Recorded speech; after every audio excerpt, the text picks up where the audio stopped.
بسم اللہ الرحمن الرحیم نحمده ونصلی ونسلم علی رسولہ الکریم اما بعد فاعوذ باللہ من الشیطان الرجیم بسم اللہ الرحمن الرحیم تلک الرسل فضلنا بعضهم علی بعض منهم من کلم اللہ ورفع بعضهم درجات وآتینا عیسی ابن مریم البینات وأیدناہ بروح القدس صدق اللہ مولانا العظیم۔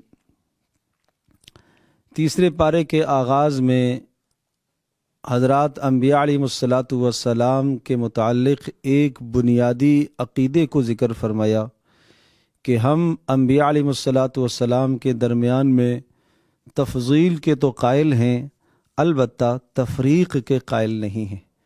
تفریق انبیاء کے درمیان جائز نہیں ہے اور تفضیل ثابت ہے۔ تفضیل کا معنی یہ ہے کہ بعض انبیاء کو بعض پر فضیلت حاصل ہے۔ 5 انبیاء اولو العزم انبیاء کہلاتے ہیں جن کا مقام سب سے زیادہ ہے۔ حضرت ابراہیم علیہ السلام اور حضرت نوح علیہ السلام اور حضرت موسیٰ علیہ السلام اور حضرت عیسیٰ علیہ السلام اور حضرت محمد صلی اللہ تعالی علیہ وسلم، یہ 5 انبیاء اولو العزم انبیاء کہلاتے ہیں۔ اور پھر ان میں بھی آپس میں مراتب ہیں، فضیلتیں ہیں، بعض کی بعض پر اللہ نے فضیلتیں انہیں عطا فرمائی ہیں۔ تو یہاں اسی مضمون کو ذکر فرمایا، فضلنا بعضهم علی بعض، رسولوں میں بعض کو بعض پر ہم نے فضیلت دی۔ چنانچہ فضیلت کو اللہ نے خود بیان فرمایا، منہم من کلم اللہ، بعض سے اللہ پاک نے براہ راست بات کی ہے بغیر کسی واسطے کے، جیسے موسیٰ علیہ السلام سے اللہ پاک نے بات کی۔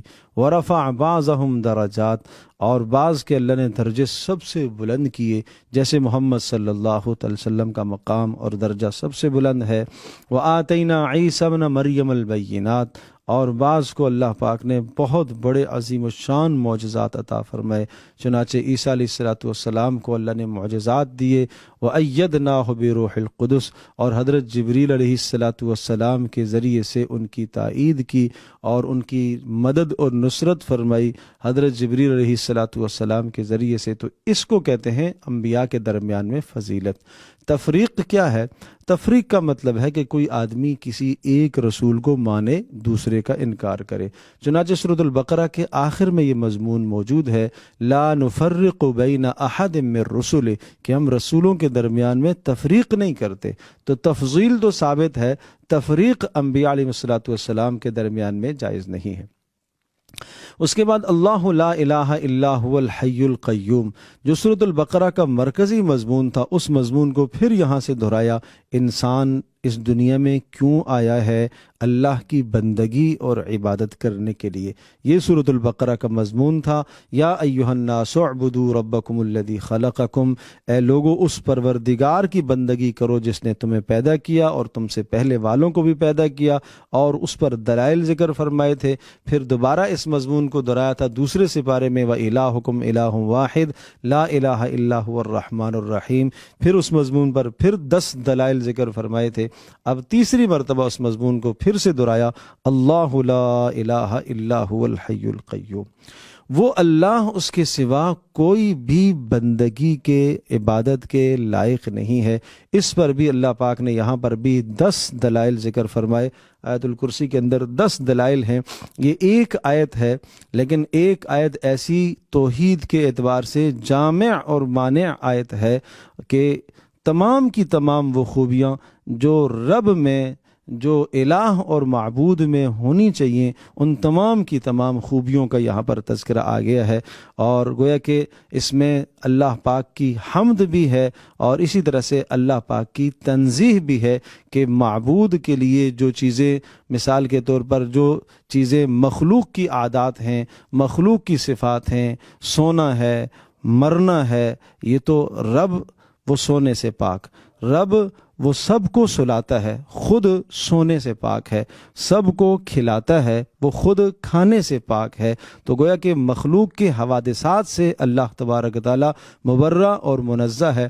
اور پھر عجیب بات کہ اس آیت الکرسی کی اس ایک آیت کے اندر 21 مرتبہ اللہ تبارک و تعالیٰ کا تذکرہ آیا ہے، صراحت کے ساتھ، اشارے کے ساتھ، کنایے کے ساتھ۔ اور یہ وہ ایک آیت بینہ ہے کہ جس کو حفاظت کے لیے بھی پڑھا جاتا ہے، اور رسول اللہ صلی اللہ تعالی وسلم نے تلقین بھی فرمائی ہے۔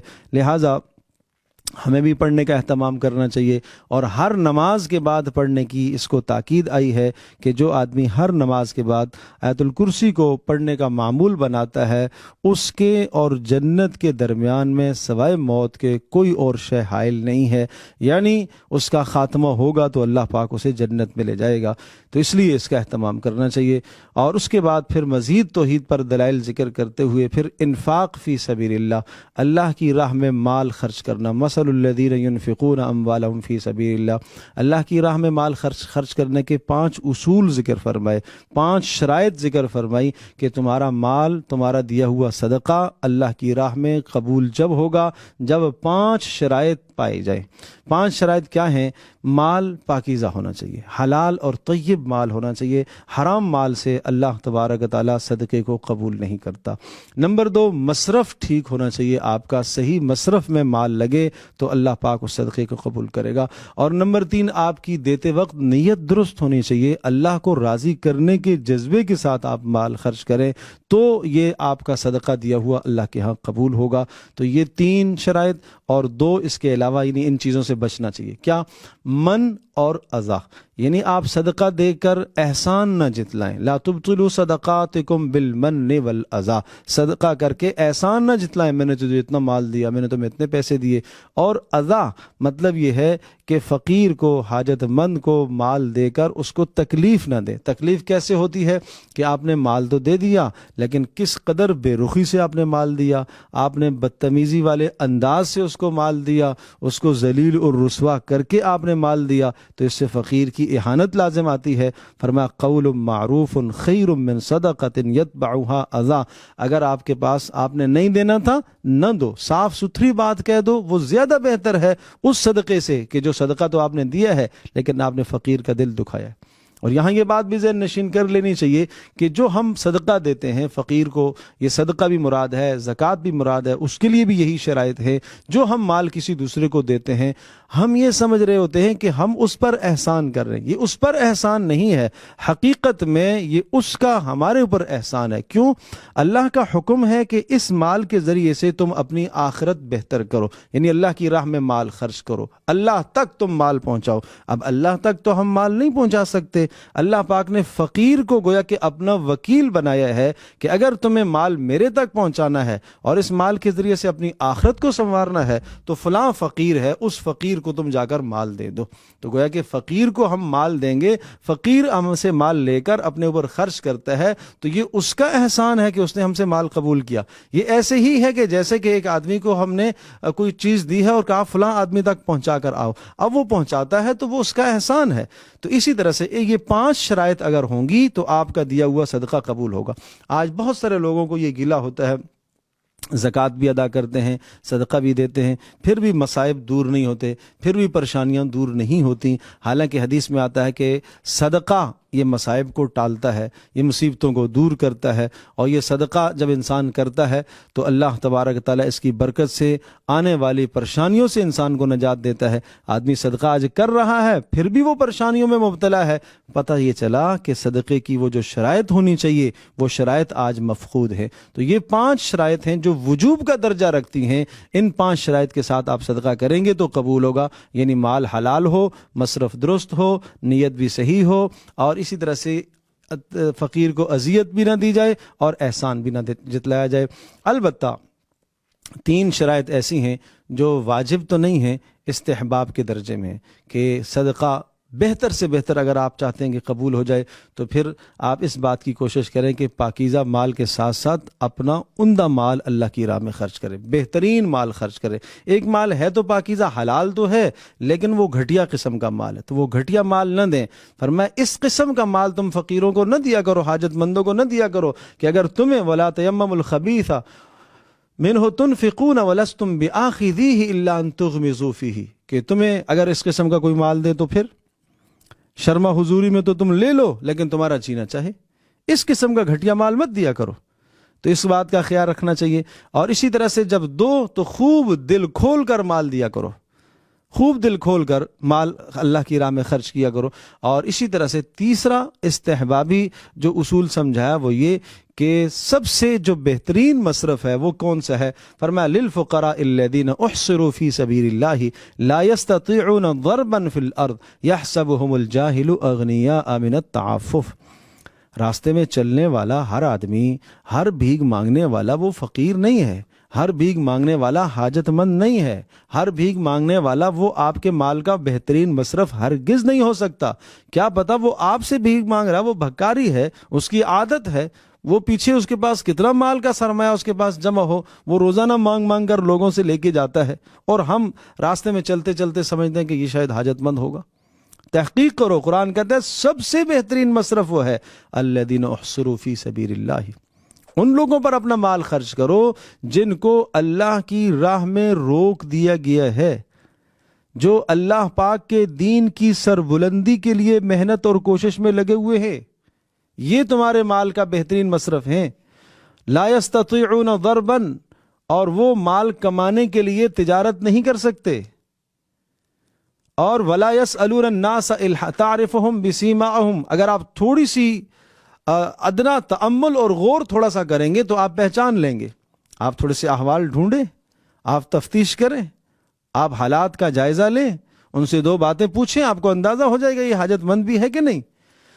لا یسألون الناس الحافا، کہا چمٹ کر وہ سوال نہیں کرتے، وہ پیچھے نہیں پڑتے، وہ اپنی سفید پوشی کی وجہ سے اپنی عزت مجروح تاکہ نہ ہو وہ کسی سے سوال نہیں کرتے، حالانکہ ان کے گھر میں فاقے ہیں، کھانے کو کچھ نہیں ہے۔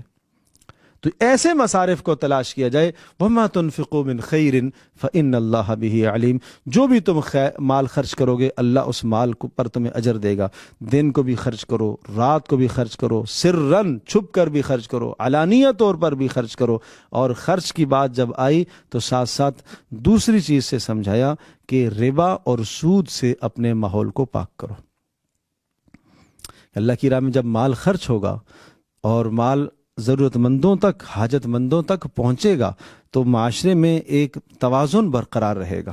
یہ نہ ہو سود جیسی وہ بدترین لعنت ہے کہ جس سے امیر آدمی تو امیر سے امیر تر ہوتا چلا جاتا ہے اور غریب آدمی غریب سے غریب تر ہوتا چلا جاتا ہے۔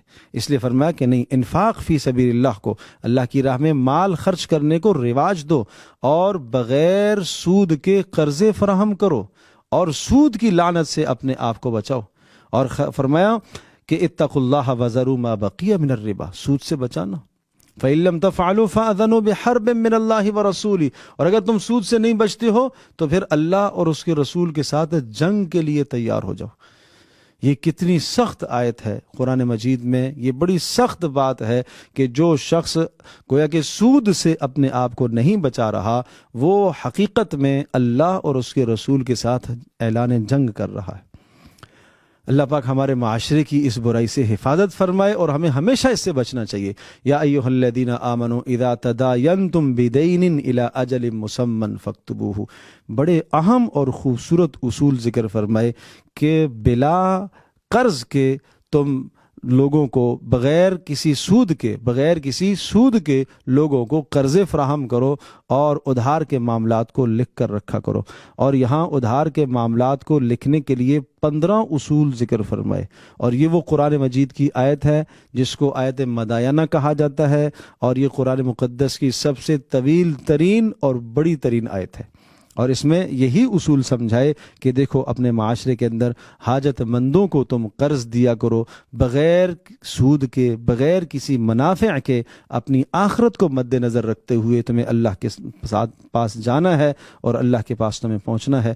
اور پھر سورہ بقرہ کی آخر میں ان دعاؤں کو اللہ پاک نے ذکر فرمایا۔ ایک مسلمان کو ہمیشہ ان دعاؤں کو اپنی دعاؤں میں شامل رکھنا چاہیے اور ان دعاؤں کو اپنی دعا کا حصہ ضرور بنانا چاہیے۔ وہ کیا دعائیں اور بڑی عجیب دعائیہ کلمات ہیں۔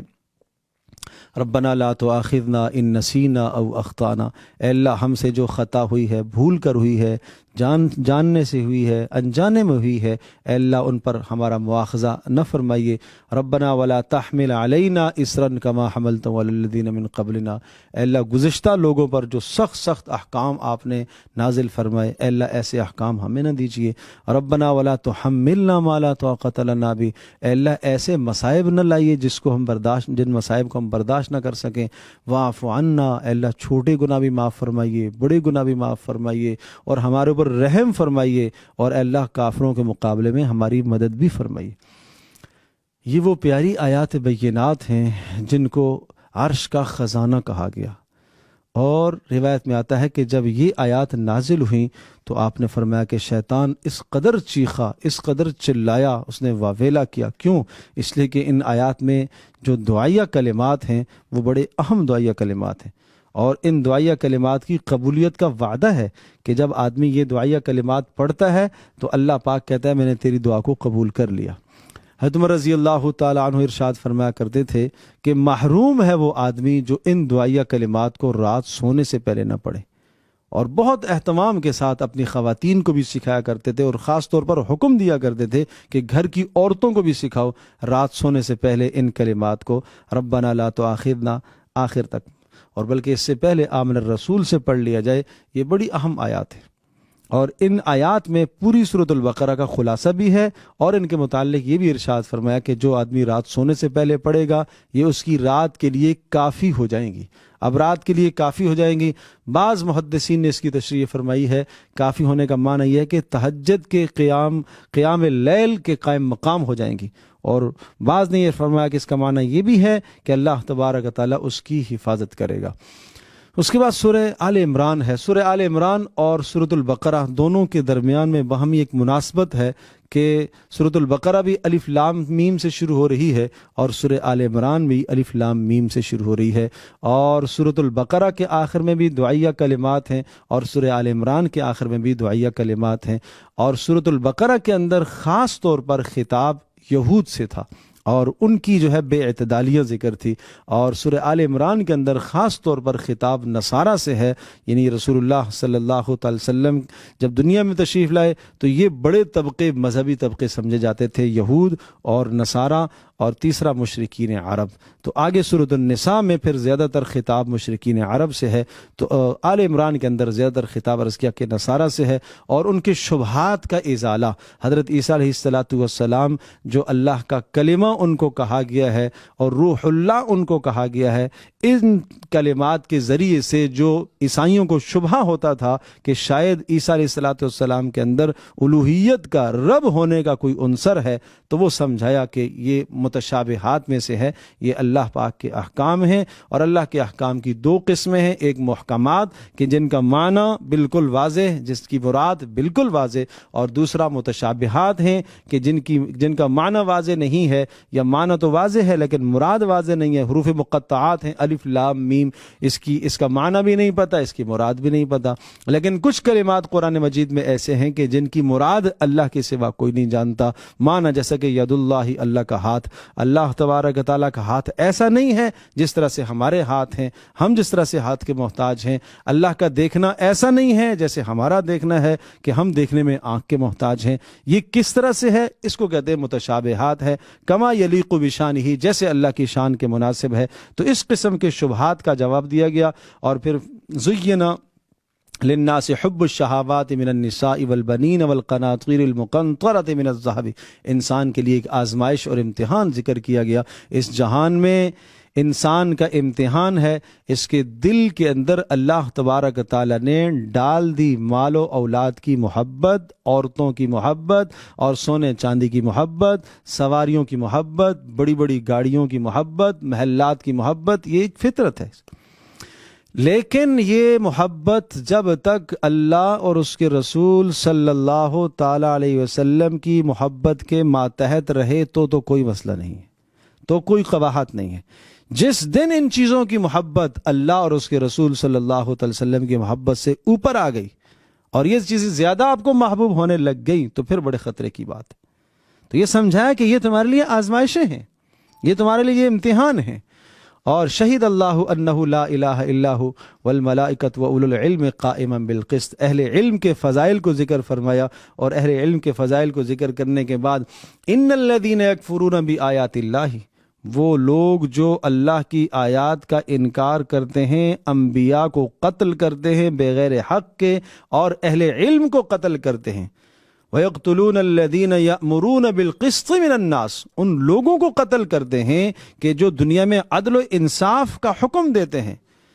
اللہ اکبر، سخت وعید سنائی، سخت وعید سنائی۔ فَبَشِّرْهُمْ بِعَذَابٍ علیم، ان کو دردناک عذاب کی اطلاع دے دو کہ اس جہان میں کسی کی جان کے در پہ ہونا بہت بڑا جرم، اور خاص طور پر کسی نبی کی جان کے در پہ ہے، اور خاص طور پر کسی نبی کے جان نشین اور کسی نبی کے وارث کی جان کے در پہ، اور اس کو قتل کرتے ہیں۔ اور فرمایا اولئک الذین حبطت اعمالہم، یہ وہ بدترین جرم ہے کہ جس جرم کے نتیجے میں ان کے سب نیک اعمال تباہ ہو جائیں گے۔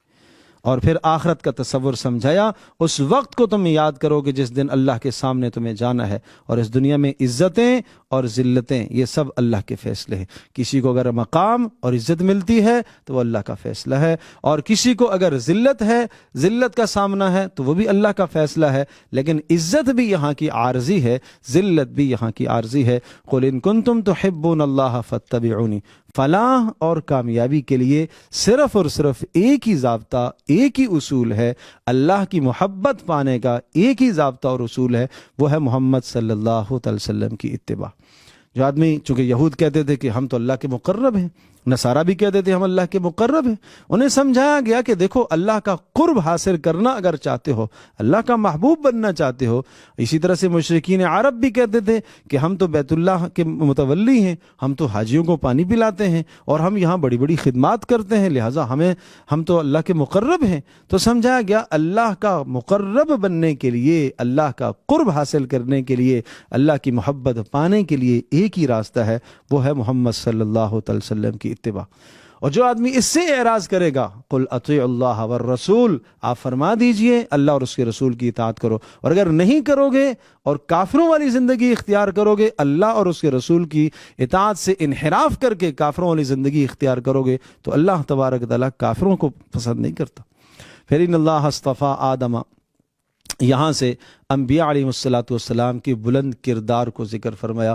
آدم علیہ السلام، نوح علیہ السلام، ابراہیم علیہ السلام، اسی طرح سے زکریا علیہ السلام، عیسیٰ علیہ السلام، عیسیٰ علیہ السلام کی والدہ حضرت مریم کا تذکرہ، اور حضرت مریم کے والد اور والدہ ان کا تذکرہ، یہ بلند کردار کے مالک لوگ ہیں۔ اور ساتھ ساتھ رد نصارہ بھی ہے کہ جو حضرت عیسیٰ علیہ السلام کو معبود سمجھتے تھے اور حضرت مریم کو معبود سمجھتے تھے، یہ سمجھایا گیا کہ یہ دونوں کے دونوں اس دنیا میں مصائب اور تکالیف سے گزرے ہیں، اور مصائب سے ان کو دوچار ہونا پڑا ہے۔ جو معبود ہوتا ہے اس پر کوئی مصیبت نہیں آتی، وہ مصائب اور آلام اور ان تمام چیزوں سے مبرہ اور منزہ ہوتا ہے۔ اور پھر عیسیٰ علیہ السلام کی ولادت ہوئی ہے، اور حضرت مریم کی بھی ولادت ہوئی ہے۔ معبود وہ ہوتا ہے جو حادث نہیں ہوتا، جو پیدا ہونے والا نہیں ہوتا۔ تو ساتھ ساتھ یہ نصارہ کا بھی رد ہے، یہود کا بھی رد تھا کہ جو عیسیٰ علیہ السلام کو کے اوپر الزام لگاتے تھے کہ عیسیٰ معاذ اللہ ثم معاذ اللہ ولد الزنا ہیں، یہ زنا کی اولاد ہیں۔ فرمایا نہیں، یہ عیسیٰ ابن مریم ہیں۔ یہود کا بھی رد ہو گیا کہ یہ عیسیٰ بن مریم ہیں۔ نصارہ کا بھی رد ہو گیا کہ یہ عیسیٰ ابن اللہ نہیں ہیں، یہ ابن مریم ہیں، مریم کی طرف نسبت کی۔ اور پھر اسی طرح سے سب کو، یہود کو، نصارہ کو، سب کو خطاب کیا، چونکہ یہ وہ طبقے تھے جو بنو اسرائیل کہلاتے تھے۔ تو بنو اسرائیل اور بنو اسماعیل، محمد صلی اللہ تعالیٰ علیہ وسلم حضرت اسماعیل علیہ السلام کی اولاد میں سے تھے، اور نسبت پھر جا کے ابراہیم علیہ السلام کے ساتھ ہی ملتی ہے۔ تو پھر حضرت ابراہیم علیہ السلام کے احوال اور ان کا تذکرہ اور ان کا خوبصورت کردار اور خوبصورت ان کی سیرت کو اللہ پاک نے یہاں پر ذکر فرمایا۔ اور پھر محمد صلی اللہ تعالی علیہ وسلم کی نبوت کو، وَإِذْ أَخَذَ اللَّهُ مِيثَاقَ النَّبِيِّينَ لَمَّا آتَيْتُكُم مِّن كِتَابٍ وَحِكْمَةٍ کہ اللہ پاک نے محمد صلی اللہ تعالی علیہ وسلم کی نبوت اور رسالت کے لیے تمام کے تمام انبیاء علیہ السلام سے عہد لیا ہے کہ تم اپنے زمانے میں اگر محمد صلی اللہ علیہ وسلم آخری رسول کو تم پاؤ گے، تم سب نے ایمان لانا ہے۔ سب نے اس بات کا اقرار کیا، لَتُؤْمِنُنَّ بِهِ وَلَتَنْصُرُنَّ قَالَ أَقْرَرْتُمْ وَأَخَذْتُمْ عَلَى ذَلِكُمْ إِصْرِي قَالُوا أَقْرَرْنَا۔ اللہ نے ان سے پوچھا کہ یہ اقرار تمہیں کرنا ہوگا، ان سب نے کہا ہاں ہم اس کا اقرار کرتے۔ تو رسول اللہ صلی اللہ تعالی وسلم وہ عظیم الشان رسول، عظیم الشان نبی ہیں کہ جن کی رسالت اور جن کی نبوت پر تمام کے تمام انبیاء علیہ السلام گواہ ہیں۔ افغیر دین اللہ یبغون، پھر بتاؤ اس رسول کے دین کو چھوڑ کر تم کسی اور راستے پر چلو گے؟ وَمَن يَبْتَغِ غَيْرَ الْإِسْلَامِ دِينًا فَلَن يُقْبَلَ مِنْهُ، اور سمجھ لو محمد صلی اللہ علیہ وسلم جو دین لے کر آئے، دین اسلام، اس لیے تمہیں سمجھایا کہ تمام کے تمام انبیاء علیہ السلام نے محمد صلی اللہ علیہ وسلم کی رسالت اور نبوت کی اور ان کے دین کی گواہی دی ہے۔ اب اس دین محمدی سے یعنی دین اسلام سے اعراض کر کے اور تم کون سا ہدایت کا راستہ چاہو گے؟ لہٰذا اللہ پاک باقی کسی اور راستے کو قبول نہیں کرے گا، اور جو لوگ محمد صلی اللہ تعالی وسلم کے دین کو قبول نہیں کریں گے ان کے لیے آخرت میں وہ ذلت اور وہ رسوائی ہوگی۔ وہ تمنائیں کریں گے، ان الذین کفروا وماتوا وهم کفار فلن يقبل من احدهم ملء الارض ذهبا ولا افتدى به، وہ تمنا کریں گے کہ آج زمین جتنا سونا ہمارے پاس آ جائے اور ہم صدقہ کریں اور ہم اس عذاب سے بچ جائیں، لیکن ان کے لیے کوئی خلاصی کا فیصلہ نہیں ہوگا۔ وما لهم من ناصرین، کوئی ان کا مددگار نہیں ہوگا۔ اللہ تبارک تعالی ہم سب کے لیے سمجھنا عمل کرنا آسان فرمائے۔